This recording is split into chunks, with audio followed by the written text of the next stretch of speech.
여러분 안녕하십니까? 오늘의 미국 위켄드 에디션 강혜신입니다. 먼저 아마 제가 방송을 하고 있는 지금 이 순간에도 빗소리도 혹시 마이크에 들어갈지도 모르겠습니다. 로스앤젤레스 엄청 많이 비가 내리고 있고요. 1989년도 이후에 처음으로 로스앤젤레스 가까운 산에도 눈이 내린다고 하고, 여러분들 혹시 한국에서 이 방송을 듣고 계시는 분들이시라면은 미국에 오시면 헐리우드 사인 있는 곳에 지나다니면서도 보시는 분들이 계시고, 명물이죠. 저는 전에 헐리우드 사인 바로 아래쪽에 살았던 적이 있습니다. 그래서 사람은 이상하죠. 본인이 살았던 곳, 다녔던 곳, 그런 곳에는 더 정감이 가는데, 그쪽에도 눈이 내렸다고 하고, 그 정도면은 무척 낮은 지대에도 눈이 내렸다는 거잖아요. 캘리포니아주를 북부 샌프란시스코부터 샌디에고 남부까지로 하자면, 북부 샌프란시스코는 120년, 23년 그 정도 만에 가장 춥다고 하고, 그리고 샌디에고 어디엔가에도 눈을 볼 수 있다고 하니까 분명히 캘리포니아주 하나만 놓고 보더라도 이상 기온인 것 사실입니다. 그러니까 무슨 유타라든가 다른 동부 지역으로 가면은 얼마나 이게 심하겠습니까? 캘리포니아주 이쪽에서도 요세미리에 있는 어린이 보니까 머리에 눈이 가득 쌓여 있을 그럴 정도였습니다. 그리고는 또 같은 동부인데도 조금 또 남쪽으로 내려가면 너무 덥다던가, 아니면 기온이 워싱턴 DC도 80도가 된다고 하니까 이건 예전 같으면 상상할 수 없었던 거죠. 그래서 이제 기본적으로는 이상 기온이다 하는 것도 걱정을 하지만, 캘리포니아주처럼 새로운 산업, 기후변화와 연관된 이런 것들을 앞서가고 싶어하는 그런 주들은 지금 굉장히 좋은 어떠한 재료라고 할까요? 원인 제공 이러한 것들을 만났기 때문에 열심히 또 그 방면으로 돈 벌기 위해서 일할 겁니다.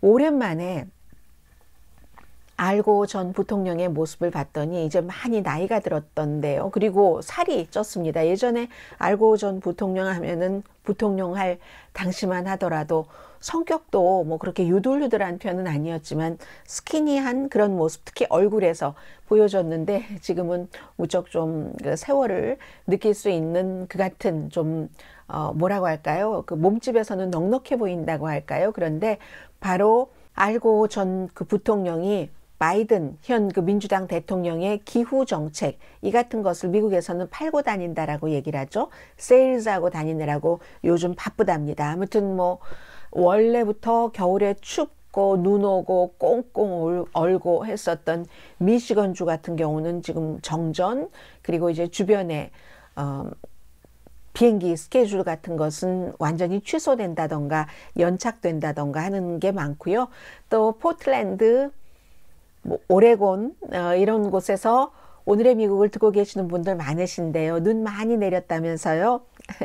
네, 여러분들 피해가 없을 정도의 눈이었으면 좋겠습니다. 심지어 로스앤젤레스에서 자동차 타고 한 2시간 정도 올라가면은 있는 산타바바라도 눈이 내렸다고 하니까, 지금 샌버나디노 카운티, 캘리포니아주 홍수, 진흙 이 같은, 비가 됐건 눈이 되었건 이 남가주에서도 집에 계십시오. 미국 사람들 하는 얘기가 그겁니다.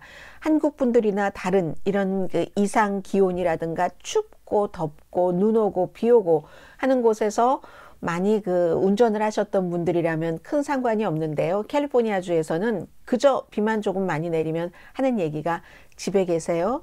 집에 계세요. 그런 얘기를 많이 듣고 있습니다. 저도 어제 밤늦게까지 회사에서 일을 하고 집에 오는데 저희 어머니가 이 방송 들으시면 안 되는데요. 운전하고 오는데 프리웨이에서 자동차 안까지 들리는 그 바람 소리가 엄청났습니다. 아마 지금 밖에서 어디에선가 이 방송을 듣고 계시는, 미국에서 듣고 계시는 분이라면은 제가 지금 말씀드리는 것을 경험하고 계실지도 모르겠습니다. 홍수도 난다는 얘기고 진흙 사태도 난다는 그런 얘기입니다. 눈이 없는 겨울을 맞는 곳도 있죠. 뉴욕이라든가 필라델피아라든가 볼티모어, 워싱턴 DC 이런 곳이 덥기 때문에 비가 내리는데 항상 모든 것들은 제자리에 있는 풍경 하는 시인과 촌장의 예전 노래처럼 겨울에 그 지역에 겨울 다 와야지 되는데 이젠 그 같은 리듬이 깨진 거죠. 그러면 그쪽 지역은 꼭 뭐 눈이 올 것이 비가 된다 해서 그것으로서 낭만을 잃어버리는 것이 아니라 오랜 동안 쌓아왔었던 경쟁의 리듬도 깨지는 거죠. 겨울 스포츠. 캐나다까지 마찬가지고요. 뭐 워싱턴 DC에 지금 이 겨울에 튤립이 핀다고 하니까 여전히 뭐 81도 정도 된다고 하니까 어디가 더 따뜻한가? 우리가 올해 겨울은 따뜻했네. 우리 주가 더 따뜻했네 하는 경쟁이라고 하잖아요.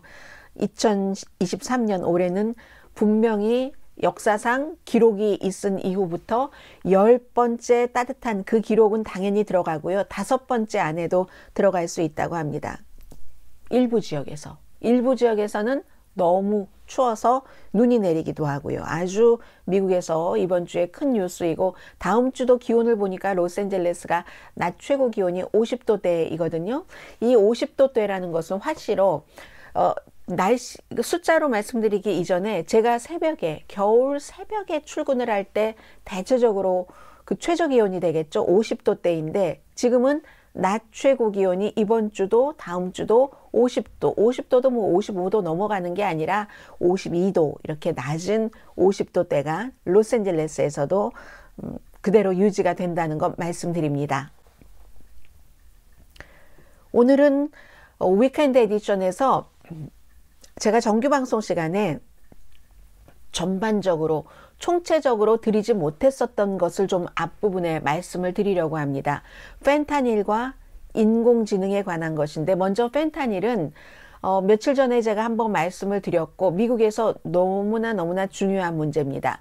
그런데 이 문제를 뉴욕타임스가 사설에서 조금 정리를 해놨거든요. 어떻게 정리를 했냐면 제가 며칠 전에 여러분들께 보도를 해드렸었던 펜타닐이 얼마나 위험한 것인가 이것을 넘어서 미국이 전반적으로 이 마약이 언제부터 어떻게 왔는데 마약 정책의 흐름이 뭐 어쩌지 해서 여기까지 왔고 어떻게 가야지 될 것인가 하는 것까지를 지적을 한 뉴욕타임스 사설입니다. 뉴욕타임스가 언젠가부터 사설을 날마다 쓰지 않습니다. 지금도 뭐 거의 모든 신문, 중요한 신문, 월스트리트저널, 워싱턴 포스트, 또 뭐 LA 타임스 모든 거의 주요 신문들이 날마다 사설을 씁니다. 사설을 하나만 쓰는 게 아니라 하루에 몇 개씩 쓰는 것도 있는데 언젠가부터 뉴욕 타임스는 사설을 날마다 쓰지 않고 일주일에 한 2번 정도 대신에 이제 게스트 컬럼이라고 해서 그 분야의 전문가가 컬럼식으로 쓰고 있거든요. 그렇기 때문에 뉴욕 타임스에서 사설을 썼다 한다는 것은 너무나도 중요하게 판단했다는 이슈라는 겁니다. 펜타닐에 관한 뉴욕타임스 이번 주 사설을 전해드립니다. 미국이 정말 반세기에 걸쳐서 마약과의 전쟁을 해왔던 곳이 미국입니다. 2023년인데 리처드 닉슨 때부터라고 하는 것이 옳습니다. 왜냐하면 그때 전쟁이 끝났잖아요. 베트남 전쟁에서 모든 것들이 얽혀있는 사람들이 돌아왔고 너무 많은 군인들이 참전을 해서 한국군이 32만 명이 갔으니까 미군이 얼만큼 갔겠습니까? 그리고 베트남전에 참전하셨던 한국분들 가운데서 이 방송을 듣고 계시는 분들이 많으시겠지만 여러분들께서 무용담 삼아서 전후에 이런 것들을 무용담 내지 전후회로 다른 사람에게 얘기하는 것들은 정말 자랑스럽고 내가 사나이 중에 사나이야 하는 거지만 사실은 그 군인들의 그 당시의 군중 심리와 위에서부터 내려오는 명령에 따라서 참혹한 역사의 현장에서 역사인이 되셨던 그런 스토리들이 많으실 겁니다. 이진인데도 일진이었던 미군들은 어떻겠습니까? 그래서 베트남 전쟁이 끝나고 미국으로 돌아왔었을 때, 귀국했을 때 그 미군 가운데서 기본적으로는 다쳤기 때문에 진통을 해야지 돼서 진통제도 먹었고 그 뒤에는 정신적인 그 손상을 누가 다 완전히 깨끗하게 치유할 수 있었겠습니까? 그 진통제 성분이 마약이 됐고 마약 남용 굉장히 많아졌습니다. 헤로인이었죠, 그때는. 그러니까 펜타닐과 이 몰핀은 진통제, 오피오이드, 여기서 합법입니다. 헤로인은 불법인데 당시에 헤로인을 굉장히 많이 했죠. 그래서 첫 번째 마약과의 전쟁을 선포한 사람은 현대 대통령 가운데 리처드 닉슨입니다.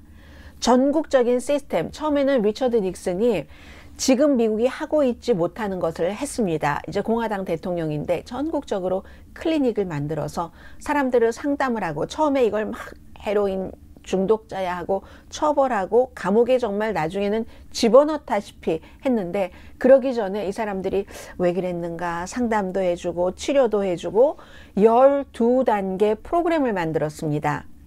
사회적으로 무슨 뭐 예를 들어 헤로인에 중독돼서 뭔가를 그 사회에서 원치 않는 일을 했다면 사회봉사를 하는 식으로 이 사람들을 끌어안고 가는 식으로 리처드 닉슨은 그 마약 중독자들을 처음에 그렇게 처리를 했습니다. 마약 컨트롤 예산의 70%를 그렇게 예방하고 또 사람들을 그곳에서 중독에서부터 보통 사람으로 나오게 치료할 수 있도록 하는데 썼습니다. 30%를 법 집행하는 데 썼습니다. 감옥에 가두고 하는 것에. 그런데 사람들이 막 반대를 하는 겁니다. 아니, 마약 중독자를 저렇게 내버려 둬서야 되겠어? 하니까 여론이 무서웠죠. 그리고 또 이제 범죄도 일어나고 본인이 마약에 중독돼서 비정상적인 정신 상태에서 저지른 범죄, 이런 것들에 보통 사람들은 도저히 놀랍고 이해할 수가 없으니까 여론이 강해져서 강력한 대처를 하기 시작했습니다. 닉슨이 워터게이트 사건으로 결국은 사임을 했는데, 그 사임하기 몇 개월 전부터 처음에 12단계의 아주 포용적인 정책에서 강한 정책으로 돌아섰고, 그 뒤에는 거의 모든 대통령들이, 레이건, 심지어 민주당인 클린턴 전 대통령은 담배도 마약이라고 했잖아요. 클린턴, 부시까지, 이 부시까지 그 코스를 따라서 강하게 했죠. 뭐 어떤 대통령은 조금 더 이 형사법을 집행하는데 예산을 조금 더 이제 쓴다던가 아니면 예방하는 데 쓴다던가 차이는 있었지만, 이제는 닉슨이 처음에 시작했었던 예방하고 그 사람들을 선도하고 하는 데 쓰는 기금이 훨씬 많았던 70대 법 집행 30% 예산, 이거는 아니었습니다. 그 이후에 계속 그랬더니, 그러니까 당연히 경찰과 교도소의 예산이 올라갔으니까 경찰에서도 잡아내는 사람들을 많이 뽑지 않겠어요? 그리고 계속 이제 그런 것들이 왔죠. 치유하는 약이라든가 그 봉사하는 그 의료진이라든가 이런 사람들은 끝없이 부족해졌습니다. 결과는 분명해졌죠. 마약 사용이 이럴 경우는 늘어날 수밖에 없습니다. 예방을 많이 못했으니까. 그리고 결국은 마약으로 미국인들이 어느 때보다도 많이 숨졌습니다. 그러니까 다시 코스를 지금 바꾸고 있는 겁니다. 바이든 대통령 들어와서 바꾸고 있는 건데, 사실은 어떠한 종류이던 마약은 인간 역사가 시작되면서부터 있었습니다. 아편, 자연적인 것부터. 그런데 그 자연적인 몰핀, 그게 이제 진통제로부터 시작되고 과거 동서양을 막론하고 아편이 있었잖아요. 그게 이제 아픈 것을 치료한다, 약이 발견되기 전에, 약을 개발하기 전에 이렇게 시작돼서 기쁨도 주고 황홀경을 주니까 그렇게 해왔는데, 지금의 진통제라는 것은 그 자연 발생적인 아편, 몰핀 성분뿐만이 아니라 이걸 화학적으로 만들어내잖아요. 그 화학적으로 만들어내는 오피오이드, 진통제가 펜타닐, 요즘에 너무 싼 아주 쉽게 만들 수 있는, 비누 만드는 재료라든가 살충제 재료만으로도 만들 수 있는. 그래서 이제 막 더 예방이나 상담해주는 사람이 없어지니까 그런 인조 이런 그 오피오이드 진통제 성분을 가지고 마약으로 쓰는 겁니다. 이게 약으로 쓸 때는 약인데 마적인 것으로 쓸 때는 마약인 거잖아요. 점점 더 늘어나고 미국인의 공공건강은 나빠졌습니다. 제가 지금 뉴욕타임스 사설을 정리해드리고 있는 겁니다. 거기에 대해서 바이든 행정부는 올바른 방향으로 나가고 있다고 얘기를 합니다. 2021년도 전국 그 마약 컨트롤 정책국이 치료와 예방에 더 많은 예산을 집행을 했습니다. 법 집행, 감옥, 무슨 경찰국 이런 데보다. 그러니까 리처드 닉슨의 베트남 전쟁에서 막 아프기도 하고 몸도 아프고 정신도 아프고 하는 사람들이 왔었을 때 온정적인 마음으로 야, 저 사람들을 치유해야 돼. 우리가 다 끌어안아야지 돼 하는 그때로 지금 돌아갔다는 겁니다. 바이든 행정부 들어와서 보건복지부가 주정부에 메디케이드로 이제 그 수감자가 이제 뭐 마약 관련 그 수감자가 출소하기 전에 메디케이드로 나와서도 다시 치료받을 수 있도록 이런 것들을 마련을 했고, 노동부도 건강보험회사가 중독을 다른 질병에 걸린 사람처럼 치료해 주도록 커버해 주도록 이걸 이제 바이든 그 행정부가 지금 하고 있습니다. 법도 바꿨습니다. 그래서 의사가 오피오이드, 여기에 몰핀도 들어가고 펜타닐도 들어가는 이 중독을, 헤로인은 이제 원래부터 불법이니까 예외입니다. 그래서 이제 이 오피오이드 중독을 치료하기 위해서 특정한 약물을 사용하는 것은 예전에는 그 약물 사용을 못하도록 했는데 이것도 가능하게 했습니다. 프레노르핀 같은 그런 약물을. 그렇게 하니까 의사들도 걱정하지 않고 조금 더 적극적으로 이 오피오이드, 진통제 중독을 치료할 수 있게 된 거죠.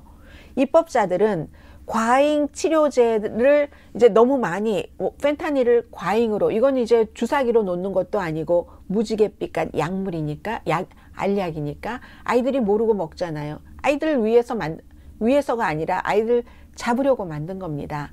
친아이들적인 막 빨간색, 노란색, 파란색, 보라색 이렇게 해서, 그래서 그것을 모르고 잘 알지도 못하고 예방 교육이 덜 됐으니까 그걸 먹었을 때 이걸 씻어내야 되잖아요. 그런 치료제를 일반 약품으로 팔도록, 일반 약품 그 카운터에서 약국에서 팔면 뭐 친구랑 같이 파티하다 그렇게 됐을 때 빨리 친구가 이거 과잉이라는 것을 알았을 때 그 치료제로 씻어낼 수 있도록 그렇게 하는 것도 바이든 행정부에서 했습니다. 말록손이라는 그 치료제죠. 카운터에서 팔도록. 그런데도 아직도 할 일이 많습니다. 뉴욕타임스가 사설에서 지적을 합니다. 정책이 더 많이 구체적으로 업데이트 돼야지 되고, 그러니까 알코올도 사실은 알코올 중독자가 얼마나 많습니까? 그런데 알코올을 이제 날마다 일하고 변호사가, 의사가 술이 없으면 잠을 못 잔다고 하고 사무실에 들어와서도 한 잔 마시고 집에 와서도 또 마시고 알코올 중독이에요. 물통에 무슨 물인 것처럼 하고 알코올을 담아서 먹고, 이런 사람들 감옥에 보내진 않잖아요. 그러니까 무슨 이런 그 펜타닐이라든가 오피오이드 중독자들을 가볍게 취급하라는 게 아니라 알코올 중독자들을 많이 치유해주고 하는 것처럼 해야지 된다는 겁니다. 그런 얘기도 있고요. 그리고 대신에 아주 본격적으로 이런 것으로 돈을 벌려고 하는 사람들은 강하게 처벌해야지 된다고도 얘기를 합니다. 크랙하우스라고 우리가 이름을 붙여서 말하고 있는데, 그런 것은 예를 들어서 약물만을 사용하기 위해서 어떠한 장소를 딱 마련을 하고 그것으로 인해서 돈을 버는 사람, 이런 사람들은 불법으로 이런 일을 하니까 수십 년 감옥에 갈 수 있도록, 그래서 집단적으로 그같이 마약을 사용할 수 없게 하도록 이렇게 강화하는 것은 강화하고, 어떠한 것을 이제 사람들을 계몽하고 선도하는 것은 선도하고 양방면으로 나가야지 된다는 겁니다. 그리고 이게 샌프란시스코에서 하고 있는데 많은 한국 분들이 엄청나게 비난을 합니다. 뭐 예를 들어서 헤로인을 사용하는, 그 헤로인 완전히 이제 진통제로도 쓰여지지 않는 불법, 그 스케줄 1에 속합니다. 이 헤로인을 사용하는 것을 이 사람들을 하루아침에 끊게 할 수는 없잖아요. 그렇기 때문에 그 전문가 앞에서 적절하게 놓고 그 사람들이 견딜 수 있는 정도로 약의 그 분량을, 마약의 분량을 적게 해서 끊게 한다. 기간은 오래 걸리고 힘들겠죠. 중간에 좌절도 많이 하고, 이런 일들을 샌프란시스코에서 하는 것을 한국 분들이 굉장히 비난을 하시는데 어떻게 그럴 수가 있어 하는데, 그분들은 어차피 안 하면은 당장 죽을 것 같기 때문에 합니다. 하는데 오히려 과다하게 하지 못하게 끊을 수 있을 정도로 전문가 앞에서, 슈퍼바이저 앞에서 하도록, 그러면서 치료로 이끌어간다. 이걸 해야지 된다는 게 뉴욕타임즈 사설의 주장입니다. 그리고 이미 여러 주에선, 샌프란시스코에서 그러는 것처럼 그렇게 한다고 해서 그걸 해주는 사람이 기소당하지 않는 좋은 일을, 어차피 헤로인을 투여를 할 사람을 과다 투여해서 숨지게 하는 것보다 조금씩 양을 줄여서 좀 이렇게 사람을 깨끗해질 수 있도록, 그 마약으로부터, 그런 일을, 그게 가능하기도 합니다. 왜냐하면 지금 재판받고 있는, 아들과 와이프를 살해한 것으로 재판받고 있는 그 바로 유명한 사우스캐롤라이나주의 명문가의, 법적으로 명문가의 그 54살의 머다우라는 이 남자도 내가 뭐 몇백 일을 지금 마약을 투여하지 않았습니다. 그런 내가 자랑스럽습니다. 라고 얘기를 하잖아요. 살기 위해서 재판받아야지 하고 하니까 지금 클린한 거죠. 그렇게 가능하다는 얘기입니다. 그 일을 하면서 사람을 포기하지 않고 그렇게 해야지 된다. 그런데 지금은 너무나 이 치료에 대한 투자가 적으니까, 의료진도 없죠. 뭐 이런 여러 가지가 없으니까 그 치료에 들어가기 전에 또다시 감옥으로 먼저 들어가 버린다는 겁니다. 그런 얘기. 그리고 또 하나는 뿌리를 뽑아야지 된다. 그 원인, 왜 이 사람이 오피오이드계의 진통제 마약 중독이 됐던지, 아니면 헤로인, 진통제도 아닌 헤로인에 중독이 됐던지. 근데 펜타닐이라는 진통제 성분은요, 헤로인보다 더 강합니다. 수십 배 더 강하고 몰핀보다는 50배에서 100배 강합니다. 그런데 어쨌든 이 헤로인이 됐던 무엇이 됐던, 왜 저 사람이 저렇게 할 수밖에 없었을까? 돈이 없어서 그런가? 직업이 없어서 그런가? 직업이 없으면 우리 그 직업에 있어서 인종차별이 있나? 집이 없어서 그런가? 집도 대출해 줄 때 백인과 보통 소수인종 간의 차이가 많은데 이걸 어떻게 하면 뿌리를 해결을 해주는가? 정신질환이 있으면 그 정신질환을 해결할 수 있는 방법. 그리고 모든 인간은 미국 같은 나라에서 기본 생활은 할 수 있도록 정부가 할 수 있는 그 문제의 그 뿌리는 해결해 나가는, 이걸 같이 가야지 된다는 겁니다. 그럴 때는 푸드 스탬프라든가 여러 가지 주택 프로그램이 큰 도움이 된다는 얘기를 하고 있습니다. 그리고 모든 이러한 것들을 정확하게 데이터로 만들어 놓고 연구와 해결책을 조금 더, 지금까지 식품의약국과 질병통제국이 파악을 하고 어떠한 그 방향을 제시를 했었던 것을 더 구체적으로 해야지 되고, 오피오이드 기금도 더 늘려야지 된다. 그러니까 리더들이, 정치 리더들이 됐건 사회적인 리더, 또 의료 분야에서도 리더, 학교에서 가르치는 교수도 리더가 있죠. 이 분야에서. 그런 리더들이 마약과의 전쟁을 보다 인간적으로 할 때 효율적이 된다고 얘기를 합니다. 아니, 할 게 없어서 마약을 해? 하고 감옥에 집어넣어. 이것만 가지고는 결국은 해결이 되지 않는다는 거죠. 그 사람이 숨질 때까지. 다른 사람, 옆에 있는 사람을 힘들게 하고 옆에 있는 사람까지 같이 중독으로 끌어갈 수 있는 가능성을 높이고, 그럴 때까지. 그리고 또 하나는 맨 마지막으로 뉴욕타임스가 마약 사용자도 우리 커뮤니티의 사람이다. 아마 지금 이 방송을 듣고 계시는 분들 가운데서 자녀분들이 계시면은 그 자녀분들이 대학에 들어가면 뭐 마리화나 정도는 당연히 하고요. 뭐 대학 들어가기 전이라도 마리화나는 뭐 중독성이 없다고 하지만 더 높은 것으로 발전하는 그 위험도가 있어서 그러는 거고요. 그렇지만 여러분들의 자녀라든가 조카라든가 주변에서, 교회에서 어떤 교우가 갑자기 사업에 실패하고 너무나 가족을 부양해야지 되는 무게는 강하고 잠을 자지 못하고 할 때 어떠한 오피오이드 계열의 펜타닐이 됐건 뭐가 됐건 헤로인이 됐건 마약을 잠시라도 손을 한번 대보고 끊지 못하고 하시는 분들이 분명히 계실 겁니다. 그때 여러분들은 길에서 마약에 중독돼서 추운 겨울에 옷 다 벗고 뛰어다니는 사람과 주변의 사람과는 달리 생각을 하실 겁니다. 그런데 그 길거리의 마약 중독자도 누구에겐가는 아들이고 딸이고 누구의 엄마, 아빠, 친구일 수 있다는 얘기죠. 결국은 이 모든 사람들을 어느 날 갑자기 모든 그 마약 중독자들을 어디에다가 넣고 끝내, 이 일은 불가능하잖아요. 그런 다음에는 인간이 포용하는 마음을 가지고 갈 때 마약 문제가 완전한 해결은 안 되겠지만 그것을 팔아서 돈을 벌려고 하는 악의 마음들이 많이 있기 때문에, 그러나 지금과는 다른 방식으로 가야지 된다. 잡아넣고 이런 것보다는 예방하고 치유하는 것에 더 많은 신경을 써야지 된다 하는 게 뉴욕타임스 사설입니다. 그리고 연방 대법원이 아주 그 새로운 것을 지금 심의를 하고 있는데, 최종적인 결정은 이제 몇 개월 있어야지 나오는데, 빅테크 회사가 망하느냐 흥하느냐, 뭐 주식을 갖고 계신 분들은 그런 얘기들을 많이 하시지만 이건 또 인간 사회에 있어서의 큰 흐름이기도 합니다.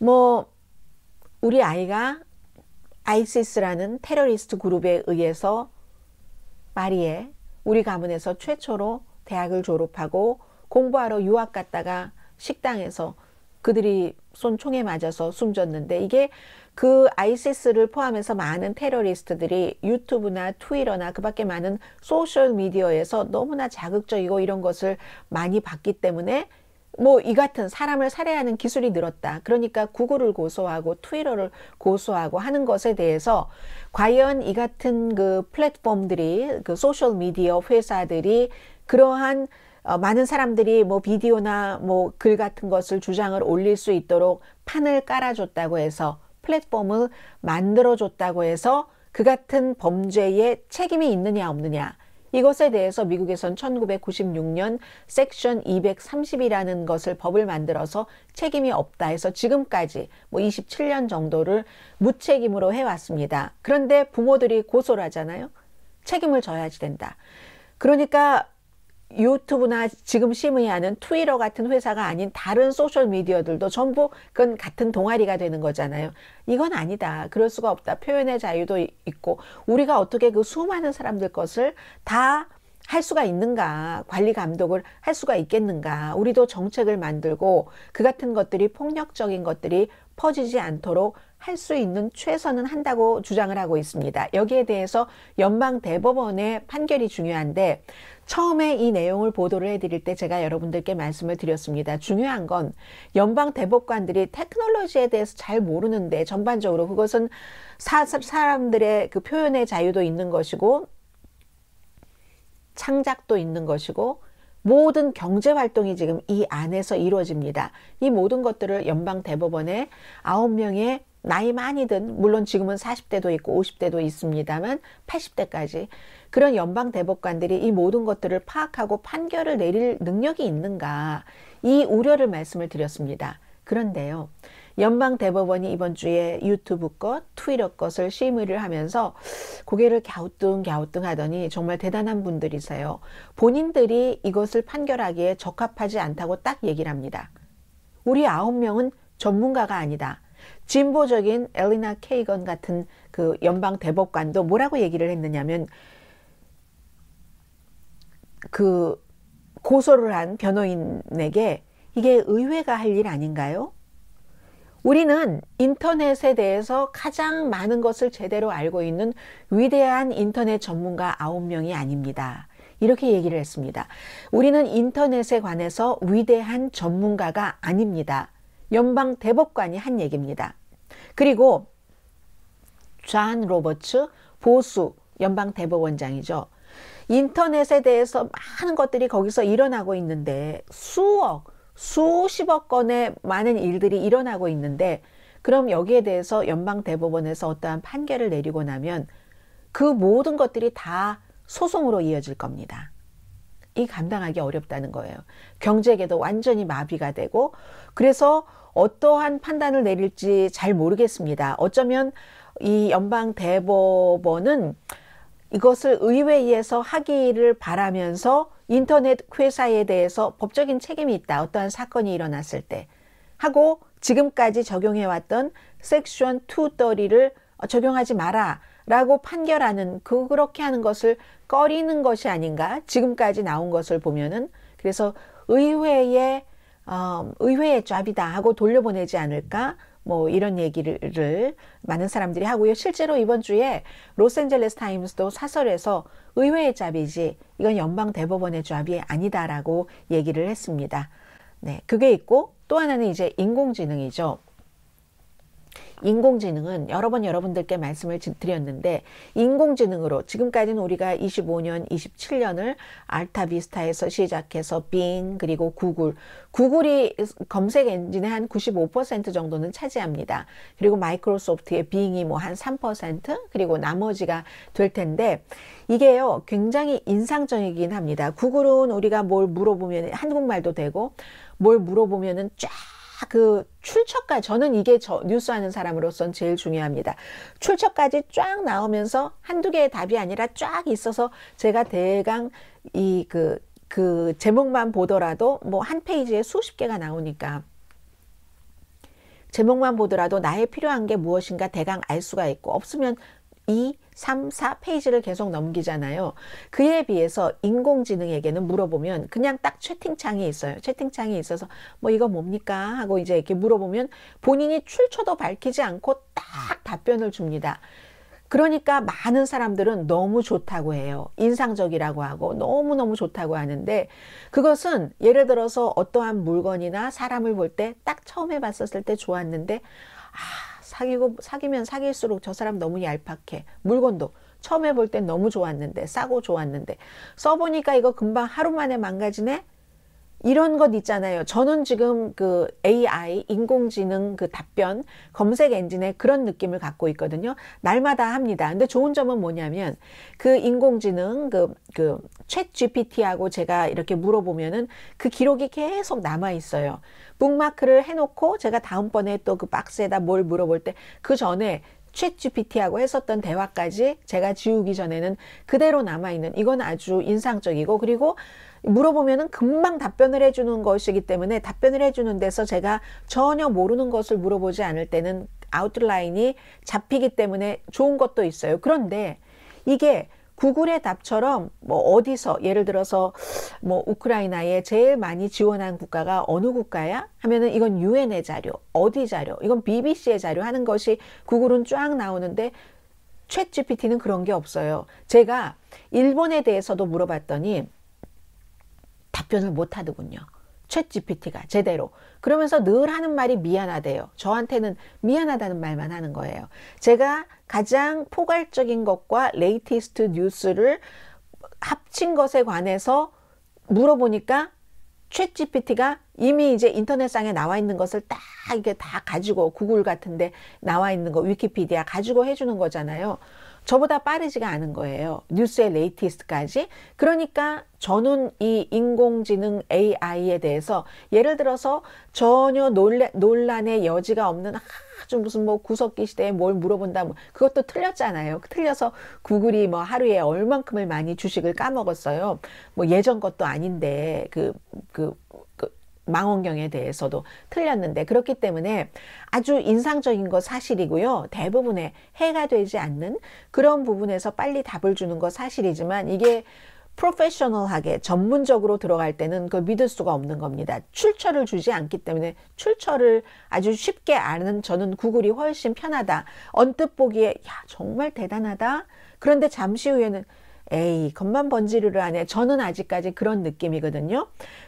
그러나 이제 맞춤형 답변을 준다는 것, 그래서 언젠가는 그리고 새로운 시장을 만들 겁니다. 마이크로소프트가 여기에 돈을 얼마를 들이고, 구글이 돈을 얼마를 들이고, 스타트업 회사들이 투자를 받아서 엄청난 돈을 투자를 했는데 이걸 안 써먹겠어요? 써먹습니다. 다만 이것을 우리가 이용을 할 때 더 인공지능보다 더 똑똑해져야지 된다. 더 똑똑해야지만 그걸 정확하게 이용할 수 있다. 저는 아직까지는 이 오픈 AI라는 회사에서 만든 챗 GPT에 대해서 그런 생각을 갖고 있습니다.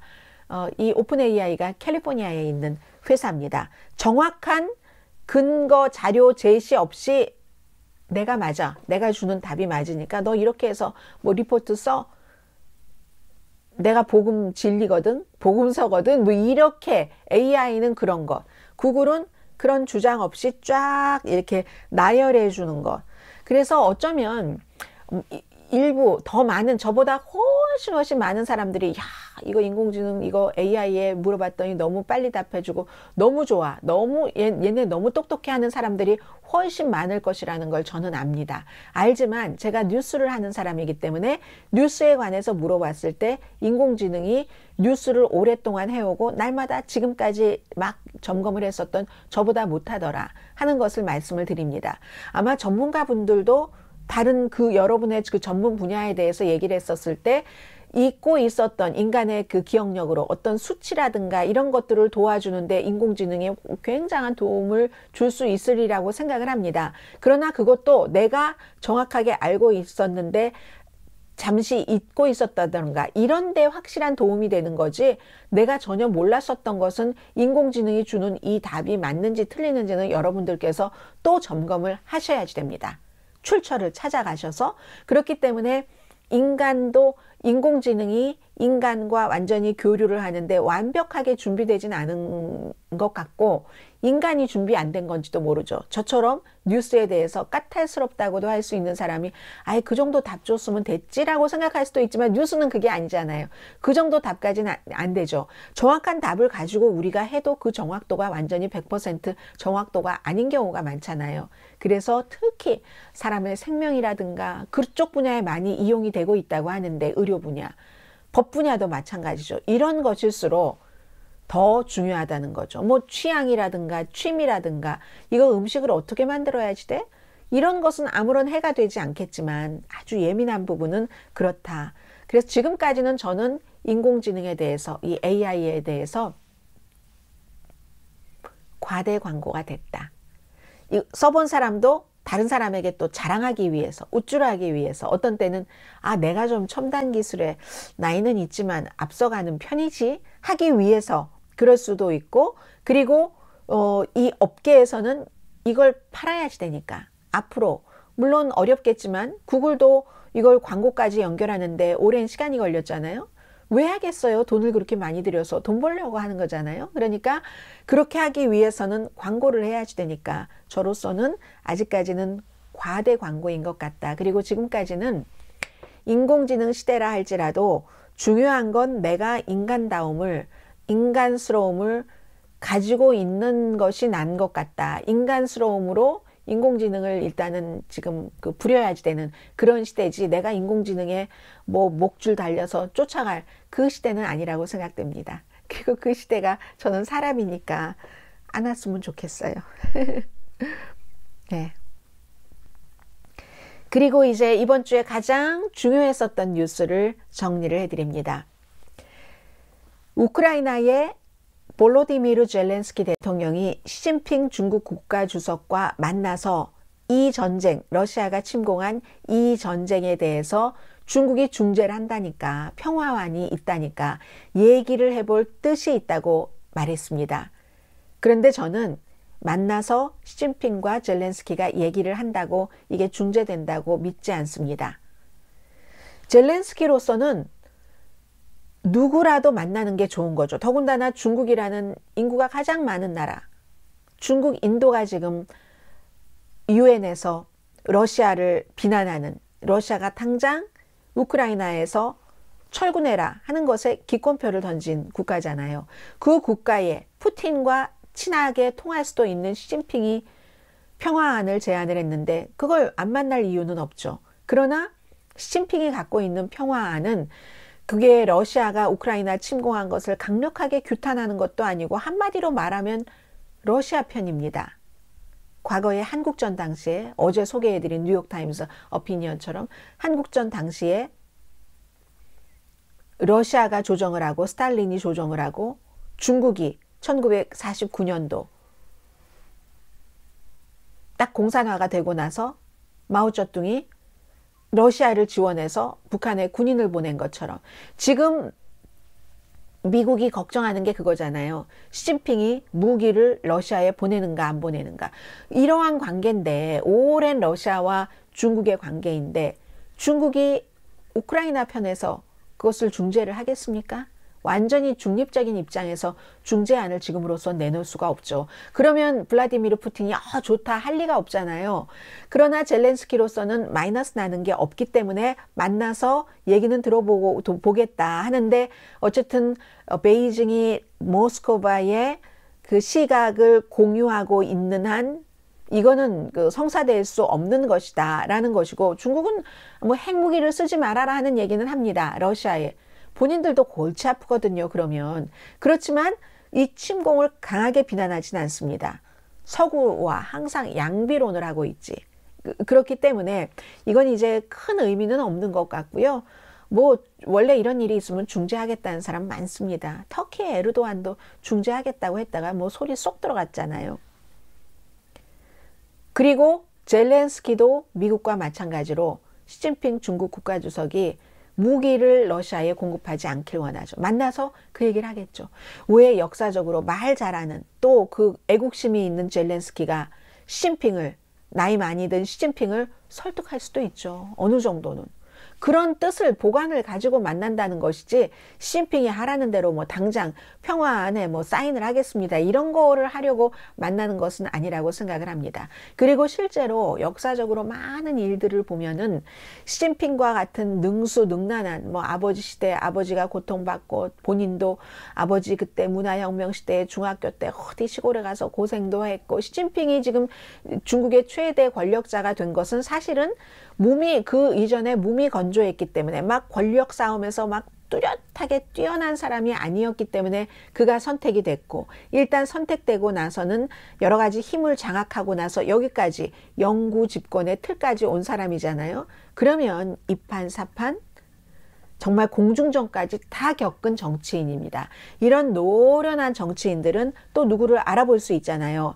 딱 젤렌스키를 만났을 때 젤렌스키에게 부분적으로는 설득당할 수도 있죠. 설득당하지 않을 수도 있고, 젤렌스키는 그것을 노리는 걸 겁니다.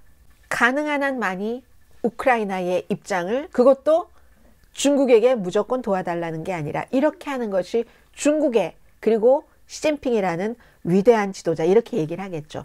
위대한 지도자, 당신에게도 좋은 겁니다 라고 해서 아마 만난다면은 그러한 서로 다른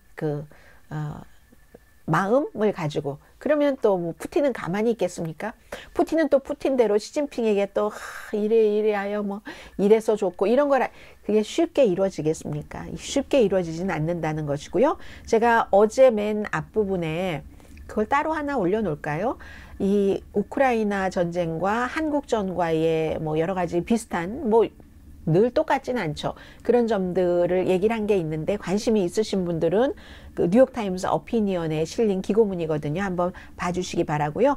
그리고 이번 주에 정말 나중에는 이제 우크라이나, 어제가 2월 24일이 러시아가 우크라이나를 침공한 1년이 됐기 때문에 이제 쫙 그쪽으로 쏠렸는데, 그 전에는 바이든 대통령이 미군이라고는 한 명도 없는 전쟁터인, 그것도 미국의 또 다른 라이벌인 러시아가 일으킨 그 전쟁의 전쟁터에 미군이 한 명도 없는데 폭격이 있고 하는 그곳을 방문을 했다는 거잖아요. 바이든 대통령이 가서 무슨 5억 달러를 추가로 준다고 했건 뭐할건 모든 것 다 필요 없고, 그 자리에 생명의 위험을 감수하면서 갔다는 자체로 이 바이든 대통령은 굉장히 나중에 정치인으로서 높은 점수를 받을 겁니다.